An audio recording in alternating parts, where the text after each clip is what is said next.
Halo teman-teman semuanya, apa kabar? Selamat datang kembali di channel Study Student bersama saya Nusa Bransyah. Dan di video kali ini kita nggak akan belajar, tapi di video kali ini saya akan menginformasikan atau memberikan cerita saya bagaimana cara saya belajar agar ilmunya masuk. Tapi perlu diingat bahwa di sini saya tidak akan memberikan tips, oh ini paling benar, ini paling benar, ini paling benar. Enggak. Jadi, yang saya berikan itu adalah informasi yang saya lakukan saja. Kalau misalnya buat teman-teman itu mungkin akan bermanfaat dan bisa diterapkan di diri teman-teman, silahkan aja. Cuman di sini secara garis besar itu saya hanya akan bercerita bagaimana cara saya belajar. Itu aja. Dan secara garis besar ini saya tidak akan menampilkan teks ataupun apa, ini saya cuma ngomong plain udah gini aja. Ya, mudah-mudahan teman-teman bisa dengerin, bisa lihat dan memperhatikan lah begitu. Ya, jadi secara umum yang saya lakukan itu ketika belajar membagi menjadi dua tahap. Tahap yang pertama itu analisa, tahap yang kedua adalah praktik. Begitu ya. Nah, sekarang masuk ke tahap analisa. Nah, analisa itu ya seperti biasa, itu ya bisa mendengar, melihat, mengamati gitu ya.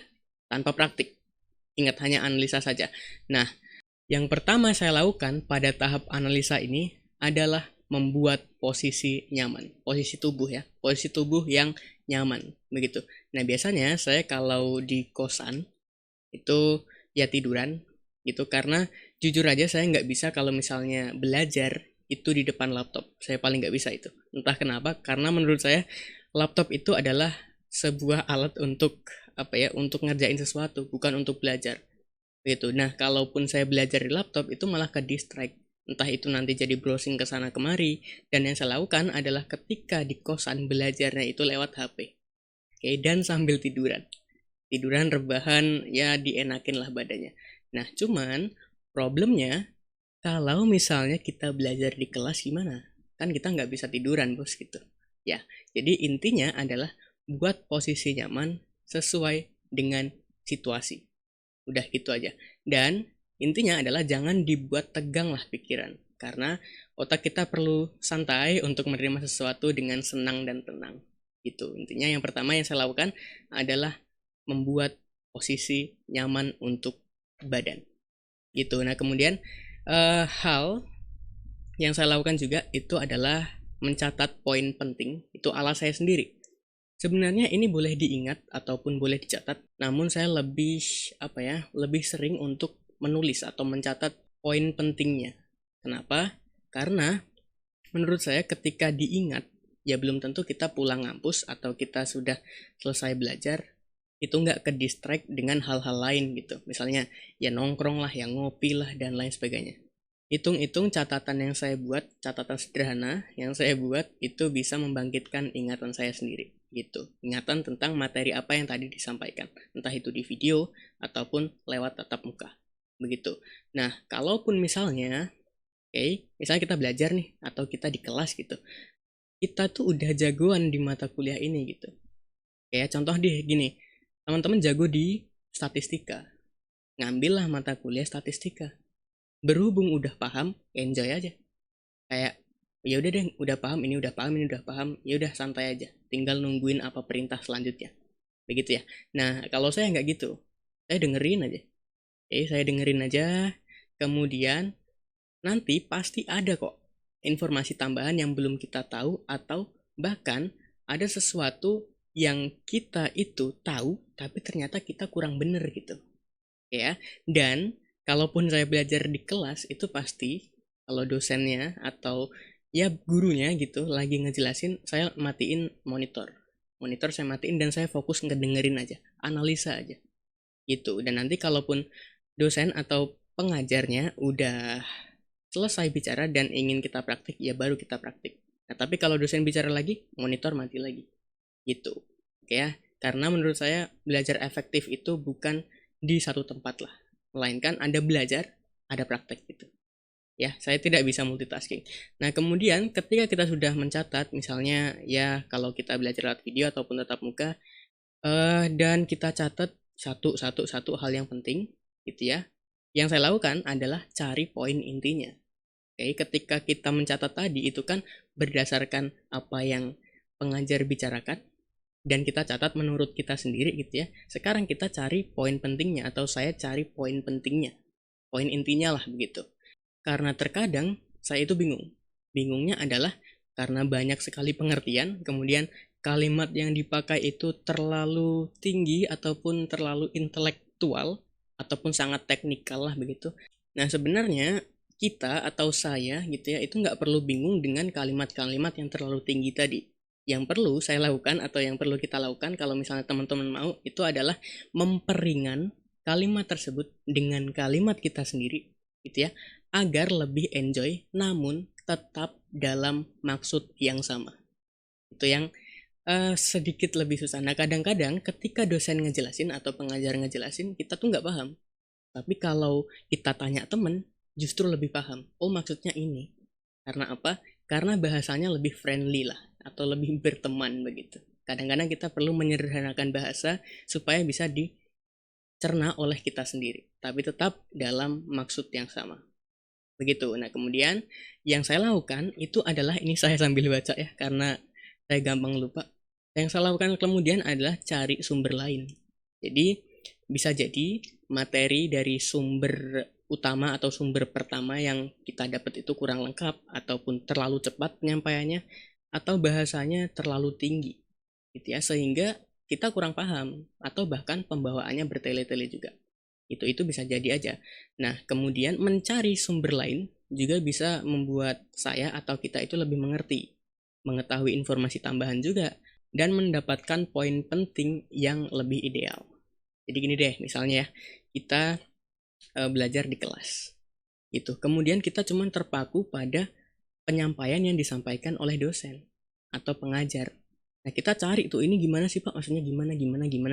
Kita nggak cari sumber lain kayak kita tanya ke temen, kita browsing dari internet dan mengumpulkan sumber-sumber yang ada dengan mencari satu topik yang sama. Oke, ketika kita sudah mencari kita sudah mencari sumber lain. Oke, ini katanya gini, ini katanya gini, ini katanya gini. Oke, yang kita lakukan atau yang saya lakukan itu kayak mencari kesimpulannya. Oh, ternyata tuh intinya tuh gini gitu. Intinya tuh gini. Karena masing-masing sumber itu pasti punya kelebihan dan kekurangan. Bahkan dokumentasi resmi sekalipun. Misalnya nih, kita belajar Java. Oke, kita tuh sebenarnya tahu Java punya website resmi atau dokumentasi resmi. Nah, kita buka tuh. Nah, tapi kan bahasanya terlalu teknikal, terlalu tinggi gitu ya. Dan kita butuh seseorang untuk menyampaikan yang lebih ringan ataupun kita mencari sumber lain supaya kita dapat gambaran ini tuh maksudnya gimana. Tinggal kitanya aja yang pinter-pinter ngerangkum atau menalar suatu hal. Begitu. Oke ya. Nah, kemudian jangan lupa yang terakhir di tahap analisa itu apresiasi diri sendiri. Itu misalnya kita udah ketemu nih. Oke, udah ketemu. Ya jangan lupa kita, widih, ternyata gini ya gitu. Jangan ragu untuk itu ya, walaupun sedikit sombong tapi itu adalah pengakuan bahwa diri kita tuh bisa. Jangan lupa apresiasi diri sendiri. Bukan malah kayak ini susah. Ya udah nggak jadi karena di pikiran terlalu mikirin susahnya. Gitu. Apresiasi diri sendiri, gini doang bos gitu. Gitu ya. Nah, kemudian di tahap praktek sekarang. Intinya kalau di tahap praktek itu ketika tahap analisa sudah selesai atau sudah cukup, sudah mumpuni lah begitu. Atau bahkan intinya sudah dapat. Kita masuk atau saya masuk di tahap praktik. Nah, biasanya kalau di tahap praktik ini saya bikin suasana hati santai atau suasana diri itu santai dengan cara misalnya ya biasanya yang saya lakukan adalah putar lagu atau playlist lagu yang saya sukai gitu ya. Dan ya bisa jadi bikin kopi, siapin cemilan dan lain sebagainya. Intinya buat situasi lebih santai, relax aja gitu. Dan jangan buru-buru ya, saya nggak buru-buru biasanya dan tidak ambisi juga, tapi nggak nyantai juga gitu.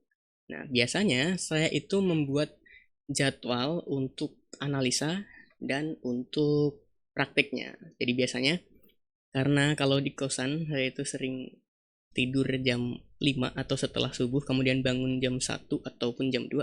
Nah, ketika misalnya jam 2 ketika bangun itu, ya udah buka aja video ataupun liatin materi gitu. Sambil tiduran aja udah santai. Nah, kemudian nanti ketika biasanya yang saya lakukan adalah ketika habis isya itu prakteknya. Oke, prakteknya. Nah, kemudian tengah malam baru ngerjain kerjaan yang saya buat sendiri gitu. Intinya saya membedakan waktu untuk analisa, untuk praktek, dan untuk kayak kesibukan sendiri. Begitu ya. Intinya jangan buru-buru. Kalau saya jangan buru-buru, jangan ambisi, harus bisa, jangan. Dan tapi nggak nyantai juga gitu, tapi nggak nyantai juga, ada deadline-nya lah begitu.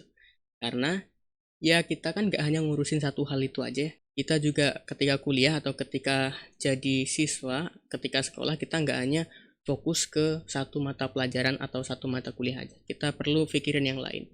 Makanya kita perlu tentukan deadline kita. Kalau udah nggak mampu ya udahlah, besok lagi. Itu aja, tapi ingat pasti ada deadline kok. Kemudian yang saya lakukan itu ketika praktek, mengerjakan sambil bicara sendiri atau biasanya malah nyanyi-nyanyi sendiri gitu. Ya, tapi jangan lupa ya, kalau misalnya teman-teman ngikutin ini, jangan lupa untuk berdiri sejenak, entah itu jalan kemana, kemudian bikin apa gitu, biar ya nggak terlalu fokus dan malah ujung-ujungnya bingung sendiri, malah capek sendiri gitu. Oke, dan yang tahap terakhir yang saya lakukan biasanya adalah ya mengapresiasi diri sendiri. Bisa nih, alah gini doang ternyata gitu. Ya bukan sombong ya, tapi ini ala saya saja gitu. Biar kayak ngerasa nggak susah kok ternyata gitu. Bisa kok. Nggak ada yang lebih susah nih gitu. Ya, yang saya lakukan biasanya seperti itu. Jadi sedikit bocoran aja bahwa kalau saya membuat playlist di YouTube itu ternyata nggak saya paham 100%, nggak. Intinya saya paham petanya atau materi-materinya, ya saya cari sendiri. Dan ketika mencari materi tersebut ya ternyata nggak gampang ya. Dan yang saya lakukan ya tadi ada tahap analisa dan ada tahap prakteknya. Itu nggak buru-buru. Nah, kemudian saya akan menjelaskan kenapa kok saya harus melakukan 2 tahap, nggak 1 tahap gitu. Karena gini, otak saya itu nggak bisa multitasking dan gampang lupa. Begitu. Jadi misalnya gini deh, ada banyak teman yang bisa multitasking, entah multitaskingnya dibuat-buat atau memang dia bisa itu. Contoh nih, ketika di kelas gitu, dosen ngejelasin, kan ada ya banyak kawan kita yang kalau misalnya dosen ngejelasin, dia tengok ngerjain, tengok ngerjain, tengok ngerjain gitu. Itu saya nggak bisa. Kalau dengerin aja. Udah selesai ngomong, kita baru ngelakuin atau saya baru ngelakuin. Karena saya paling nggak bisa. Karena apa ya? Karena kuping saya sensitif gitu. Bahkan ketika mata dan otak udah fokus, contoh, udah ngeliatin ke sana, fokus ke sana, udah nih, fokus gitu. Tapi kuping kan sensitif ya, entah temen ngomong apa, bla bla bla bla, jadi nggak bisa fokus. Itu saya nggak bisa multitasking lah intinya. Nah, kemudian saya itu terbiasa kepo, ya, terprosedur dan tidak mengandalkan satu sumber aja gitu. Jadi kalaupun pengajar ngejelasin itu kan dari versi dia gitu, saya mau cari versi yang lain, jadi saya terbiasa kepo. Nah, terus terprosedur itu tidak langsung langkahnya di skip, enggak, jadi saya harus satu dan tidak mengandalkan satu sumber. Saya sudah terbiasa seperti itu. Kalau hanya satu sumber tuh rasanya kayak kurang lengkap gitu, kayak nggak ada sumber yang lain aja gitu. Dan saya tidak berharap lebih ketika belajar di kelas, karena ya kita tahulah kalau misalnya belajar di kelas mahasiswa banyak atau yang diajar itu banyak, kemudian waktunya juga limit. Beda cerita kalau kita belajar sendiri lewat internet atau lewat teman, kita bisa atur waktu sesukanya, ya kita bisa fokus ke situ. Karena gini deh, kalau misalnya kita belajar di kelas, saya nggak paham, terus kita nyalahin misalnya dosen gitu, ya jangan gitu. Dosen nggak fokus ke kita aja, dia fokus ke semuanya tuh. Ya, yang perlu kita lakukan ya introspeksi sendiri. Ini gimana caranya biar saya bisa? Karena kita nggak bisa ngandelin satu sumber aja, banyak kok sumber yang lain, tinggal kita niat mau nyari atau enggak. Gitu ya, ini agak ngomong apa deh gitu. Nah, terus yang saya lakukan atau hasil yang saya lakukan itu memuaskan walaupun dengan proses yang enggak sebentar. Ya, ini sebenarnya saya sudah melakukan beberapa cara, namun yang saya temukan Itu ya cara ini gitu. Ya mudah-mudahan teman-teman bisa tiru, kalaupun nggak bermanfaat ya jangan ditiru lah. Gitu. Nah kemudian dua tahap tadi itu tidak akan saya lakukan ketika ya ketika deadline. Oke, kecuali kalau saya niat. Misalnya ada mata kuliah A, saya nggak niat gitu. Deadline lah. Ya saya nggak bakal melakukan analisa, bla bla bla bla gitu. Saya nggak. Jadi langsung aja dapat poin inti, kerjain, dapat nilai, beres. Gitu. Kecuali kalau memang saya niat ya. Niat emang harus bener-bener ini saya harus bisa nih gitu. Jadi kalau nggak niat dan deadline, ya udahlah seadanya aja. Yang penting bisa, udah itu aja. Yang penting mah itu. Nah terus gini, saya nggak punya pikiran semua hal saya harus pintar, itu nggak. Kecuali kalau misalnya teman-teman sakti gitu ya, mata kuliah A, B, C, D, E, F, G semuanya full SKS nilainya rata A, IPK 4, silahkan aja. Kalau saya nggak berpikir seperti itu. Saya kayak mengambil ini mata kuliah menunjang karir saya nih. Jadi kalau misalnya saya nggak bisa dan saya nggak bisa dibilang saya nggak kompeten di situ, nah itu saya baru kecewa. Tapi kalau ada mata kuliah yang menurut saya tidak mendukung atau tidak terlalu mendukung passion dan kesukaan saya, itu ya intinya bisa gitu aja. Jangan nggak semua mata kuliah harus pintar, nggak ya, karena kita ujung-ujungnya cuman bekerja di satu bidang ya, ataupun satu dua tiga, nggak semua bidang kita bakal kerja di situ, yang enggak gitu. Itu kalau saya terbiasa nggak semua harus pintar deh, yang penting saya punya passion gitu aja. Terus gini, saya berpikir seperti ini, kalau misalnya saya sudah belajar tentang hal tersebut dan tidak paham-paham, itu mungkin materi atau hal tersebut itu belum saatnya saya mengerti atau saya pahami, belum saatnya. Nah, bisa jadi ada hal-hal atau pembelajaran yang sebelumnya itu saya nggak paham. Makanya saya perlu mundur sedikit atau mundur lama untuk mempelajari hal tersebut supaya materi atau pembelajaran saat ini tuh saya paham. Itu. Jadi saya nggak ya kadang lah kita atau sering lah kita belajar terus kok nggak paham-paham gitu. Ternyata ketika kita udah naik semester, ternyata baru ngeh, oh ini ternyata seperti ini. Kayak kita harus punya waktu luang dulu untuk bisa paham hal ini gitu. Jadi jangan terburu-buru, kecuali deadline. Ya, jangan terburu-buru kecuali kalau deadline. Kalau deadline ya otomatis buru-buru lah gitu. Karena gini, ada mata kuliah atau hal yang saya suka. Dan ada mata kuliah, ya sekali lagi ada mata kuliah yang menurut saya itu harus yang penting bisa gitu. Yang penting bisa, jangan expert. Karena ya kita kan cuman punya otak satu gitu ya. Ya mungkin satu dua bisa lah. Cuman kalau semuanya kasihan otaknya gitu. Tapi jangan semua yang penting selesai juga. Kalau kita punya yang penting ini selesai, selesai, selesai, selesai. Orang nggak bakal nemu passionmu di mana, Pak. Itu aja ya. Jadi itu aja mungkin ya teman-teman. Mungkin bahasanya terlalu terlalu tongkrongan banget. Ya itulah saya. Jadi saya nggak bakal banyak-banyak pencitraan lah gitu. Jadi saya rasa itu aja untuk video kali ini. Video tentang cara belajar aneh saya. Kalau misalnya ada hal atau sedikit hal yang mungkin teman-teman bisa tiru, ambil manfaatnya, ya silahkan diambil lah manfaatnya. Kalau misalnya nggak sama sekali, ya jangan diambil sama sekali gitu. Jadi saya rasa itu aja untuk video kali ini. Mudah-mudahan bermanfaat ya, mudah-mudahan. Saya Nuswa Briansyah pamit, saya ucapkan thank you, terima kasih, keep learning and keep spirits.